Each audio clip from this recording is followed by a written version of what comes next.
Kalender Bali yang disusun oleh almarhum Drs. Nyoman Singgin Wikarman yang saat ini dilanjutkan oleh Gede Sutarye mencuri perhatian banyak pihak.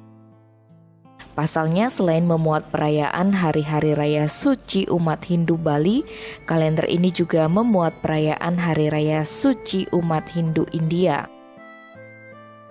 Penyusunan kalender ini bertujuan agar dapat dimanfaatkan secara universal oleh umat Hindu dari berbagai suku di Indonesia maupun umat Hindu India yang berada di Indonesia.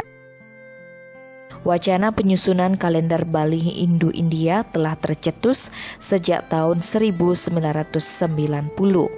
Melalui pertemuan para anggota tim pengkaji warige dan penyusunan kalender Parisade Hindu Dharma Indonesia Bali itu, muncullah gagasan agar kalender Bali yang disusun dapat dibaca dan digunakan oleh umat Hindu di Indonesia dan dunia. Berikut penuturan Dr. I. Gede Sutarye, Wakil Dekan Fakultas Dharma Duta Universitas Hindu Negeri I Gusti Bagus Sugriwa Denpasar.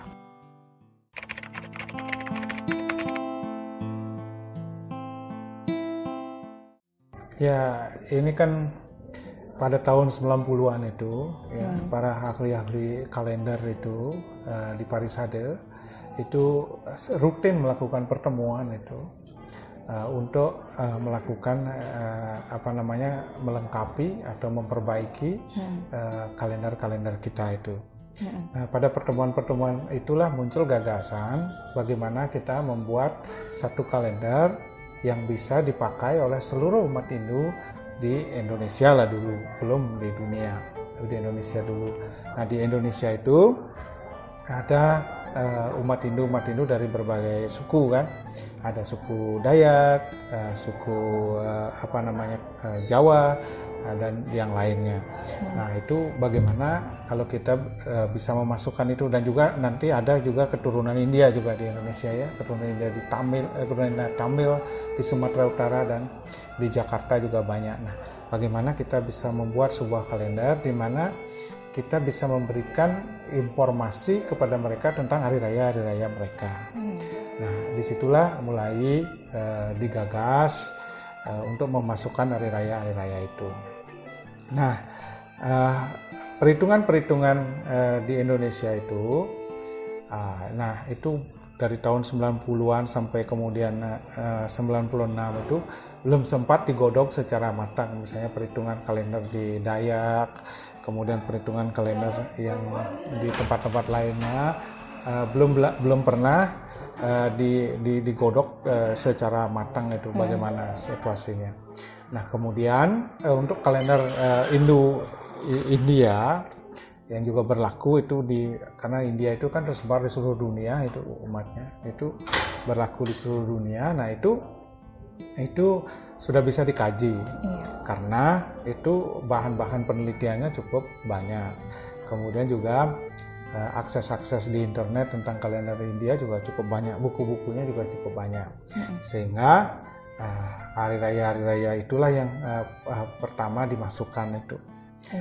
Nah, itu juga kalender India itu juga menjadi pembanding daripada kalender kita yang di Bali ini, karena kalender yang ada di Bali ini kan sebenarnya dulu itu berpatokan pada kalender India pada umumnya. Buktinya adalah ketika dia menyebut sasih yang ke-11 itu kan Deste, kemudian yang ke-12 itu Asade. Nah, itu kan bahasa Sanskerta itu.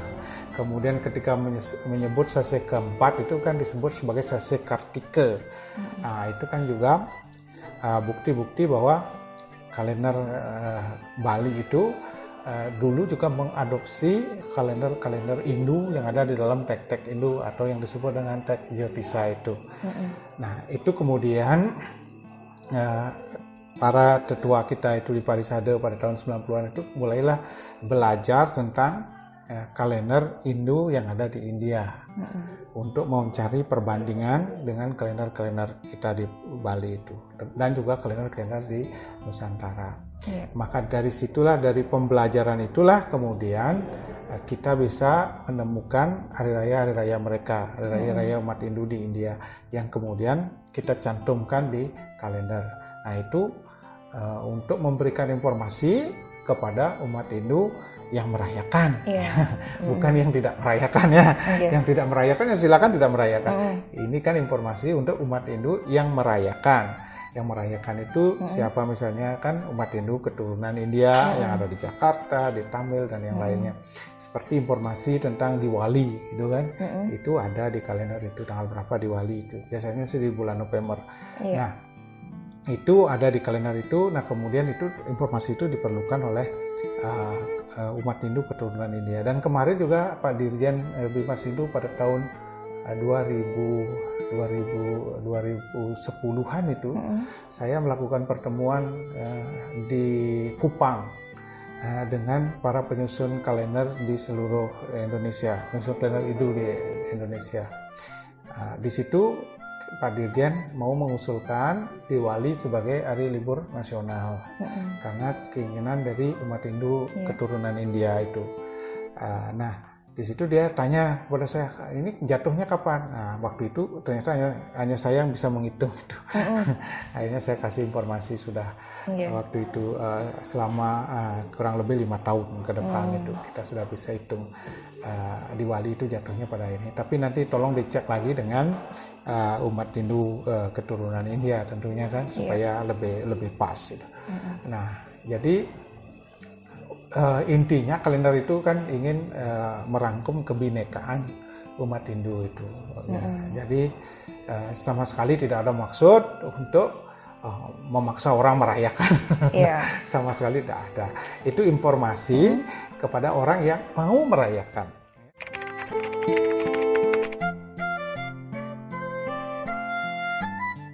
Hampir semuanya dimasukkan, termasuk juga hari kelahirannya Krishna atau yang disebut dengan Krishna Jamastami, atau hari kelahirannya Rama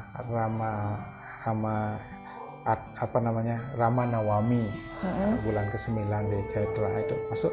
Kemudian juga Diwali, kemudian juga ada Guru Purnima, hari kelahirannya Resi Vyasa.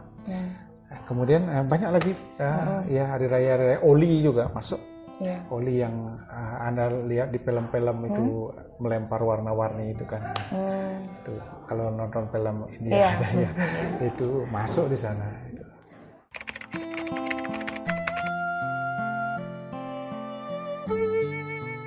Ya, persamaannya adalah ketika kita menentukan tahun baru. Tahun baru Hindu di Bali itu kan jatuh pada sekitar bulan Maret gitu kan. Nah, di India itu sebenarnya tahun solarnya, tahun surya, kan tahun itu ada dua, ada tahun surya dan ada tahun lunar. Terus solar dan lunar itu tahun bulan. Di tahun tahun solarnya, tahun mataharinya itu surya pramananya itu tahun baru itu di bulan Maret, tanggal 21 atau tanggal 22 Maret ya. Nah, kemudian tahun lunarnya ini, karena tahun lunar ini menggunakan apa yang disebut dengan penampi sase, tidak seperti tahun Hijriah. Kalau tahun Hijriah kan lunar 355 terus begitu kan tahunnya. Nah, kalau tahun lunarnya Hindu itu, dia itu ada penyesuaian dengan tahun solar. Nah, sehingga perayaan itu Purnamo itu memang benar-benar jatuh pada musim yang sama. Sehingga harus disesuaikan dengan tahun surya, sehingga ada penambahan 1 bulan itu setiap 3 tahun sekali. Nah, itu yang disebut di Bali disebut dengan penampi sase, di India itu disebut dengan adhika masa. Jadi ada itu korelasinya. Jadi itu memang bersumber dari India itu, dari kitab yang disebut dengan Jyotisa itu. Jyotisa itu kan Wedanga, badan daripada Weda. Nah dari situlah sumbernya. Nah itu disebut dengan Adhika Masa, di Bali disebut dengan penampis sasih, penambahan sasih. Nah itu konsepnya sama. Nah India dan Bali itu lama tidak berkomunikasi lagi kan. Ketika pantai-pantai India itu dari tahun 1500-an sampai 1800 sampai 1900-an itu 1800-an lah itu kan dikuasai oleh Mughal itu, oleh Islam itu, sehingga orang-orang Hindu yang ada di India itu tidak bisa melakukan perjalanan keluar. Yang melakukan perjalanan keluar itu ke Indonesia itu kan pedagang-pedagang Islam dari India juga yang kemudian menyebarkan Islam di Indonesia. Nah pedagang-pedagang Hindu tidak ada keluar lagi karena pantai-pantai itu dikuasai oleh penguasa-penguasa Islam itu di India. Nah di situ kemudian orang-orang Hindu di Indonesia dengan orang-orang Hindu di India tidak ada komunikasi. Nah akhirnya berkembanglah kalender sendiri-sendiri, sehingga memang ada perbedaan. Nah, ketika kita merayakan tahun baru, kita menyebutnya sebagai tanggal 1 sasehnya Waisakha. Ya, jadi tanggal 1 bulan ke-9 lah disebut dengan tahun baru. Kalau di Bali tahun barunya itu tanggal 1 bulan ke-10 gitu. Bulan ke-10. Tetapi jatuh tahun baru bulan ke-10 dan ke-9 itu jatuhnya sama di bulan Maret. Itu karena jadi bulan ke-9 yang di India itu disebut bulan ke-10 di Bali. Karena memang mungkin salah persepsi atau apa, atau tidak, karena tidak ada komunikasi di masa lalu sehingga demikian. Nah inilah perbedaannya. Nah kemudian ketika kita menentukan tahun baru, ini juga dari tahun 1933 Gores juga memberikan banyak guiding terhadap tokoh-tokoh Hindu di Bali untuk membuat kalender Bali itu. Nah di guide-nya Gores itu dibuatlah sebuah penentuan gitu dari orang-orang tua itu bahwa tahun baru itu jatuh di bulan Maret, sehingga orang Bali lah, umat Hindu di Bali gitu itu mengasosiasikan bahwa tahun baru itu harus jatuh pada bulan Maret gitu. Tidak boleh jatuh di bulan April, tidak boleh jatuh di bulan Februari, harus di bulan Maret. Entah itu tanggal 3 Maret, entah itu tanggal 1 Maret, entah itu tanggal 30 Maret. Nah, sementara menurut Jyotisa, perhitungan kalender Hindu, itu tahun baru itu jatuh pada posisi bintang tertentu yang disebut dengan bintang Chaitra.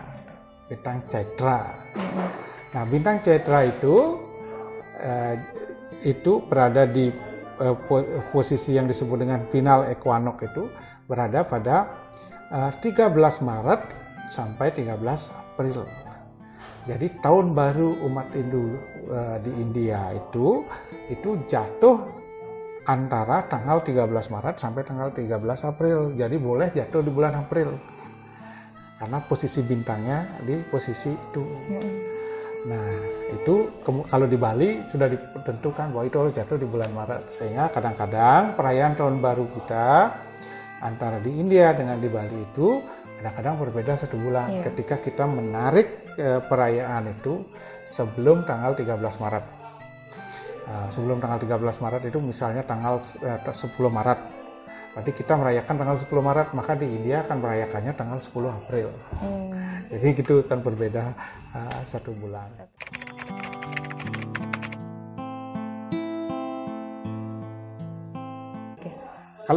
Kalau Hindu di India tidak masalah itu, karena dia sudah banyak buku dan itu bisa diakses di internet, kita bisa belajar. Yang kendala itu adalah membuat kalender Hindu lainnya di Indonesia ini.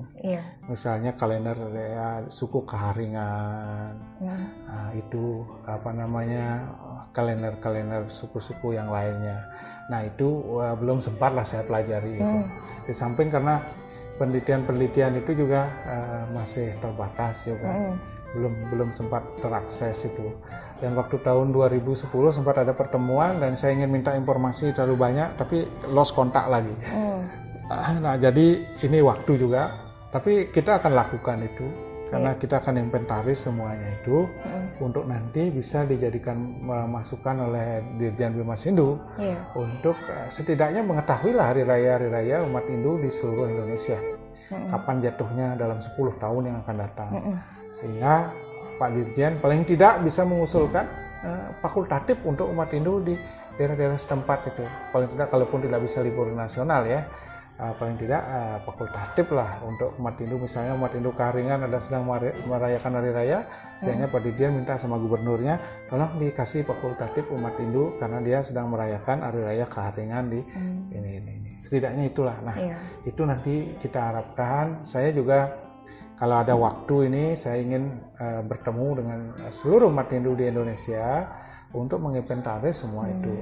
Dan bisa kita masukkan di dalam kalender itu sehingga kalender ini bisa memberikan informasi kepada semua umat Hindu gitu.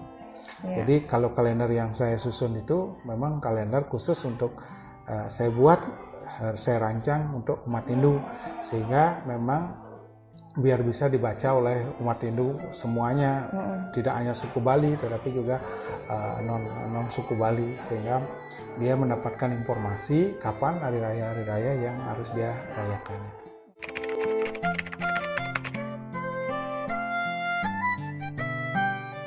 Sendiri. Ya kemarin kan saya lihat ada orang yang salah pengertian gitu kan, salah pengertian. Dikira bahwa dengan kita memasukkan hari raya umat Hindu dunia dimasukkan itu di sana, dikira bahwa kita ingin memaksa orang Bali untuk merayakan itu sama sekali enggak. Ini informasi untuk mereka yang merayakan. Jadi yang bagi yang tidak merayakan juga tidak apa-apa. Itu ya sudah, itu hanya informasi ya, paling tidak dia akan tahu. Ya, oh ternyata teman kita Hindu di suku lain sedang merayakan upacara ini. Kita ucapkan selamat ya, karena kita tahu kan, daripada kita tidak mendapat informasi. Jadi informasi itu sangat penting sekali. Jadi memang kemarin itu ada banyak salah pengertian, salah tanggap itu tentang hal itu, dan itu sudah saya luruskan bahwa itu memberikan informasi kepada seluruh umat Hindu yang mau merayakan, merayakan kan itu. Kalau yang tidak merayakan kan berarti dia dapat informasi, setidaknya mengucapkan selamat untuk sesama umat Hindu yang merayakan.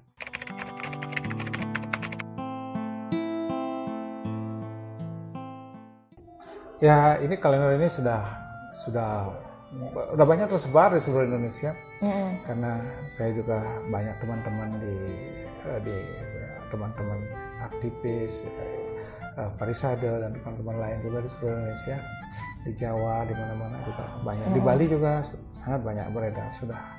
Ya. Sudah di Indonesia sudah.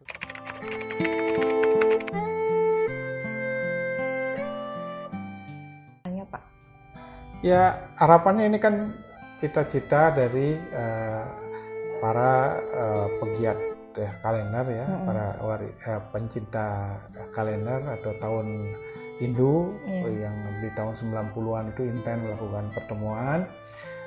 Jadi sekarang marilah kita mulai lagi melakukan pertemuan-pertemuan untuk bagaimana kita bisa memasukkan hari raya umat Hindu suku lain di luar Bali ke dalam kalender kita, sehingga mereka bisa menggunakan kalender itu, satu kalender bisa untuk semua kan.